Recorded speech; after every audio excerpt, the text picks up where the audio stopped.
সহ্য করতে পারছি না প্রভু, আমায় মুক্তি দাও প্রভু, আমায় মুক্তি দাও।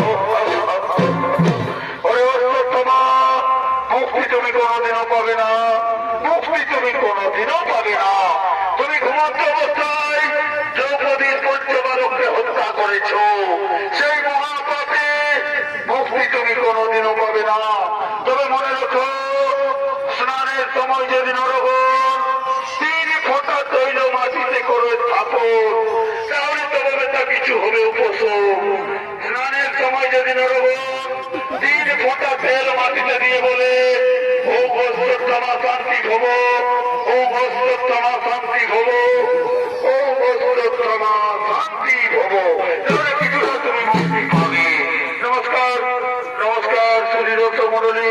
শ্রীকৃষ্ণের অভিশাপে আজ ওই পুত্র অশ্বত্থামা পৃথিবীর আনাচে কানাচে ঘুরে বেড়ায়, কিছু জানে না রোগব্যাধি।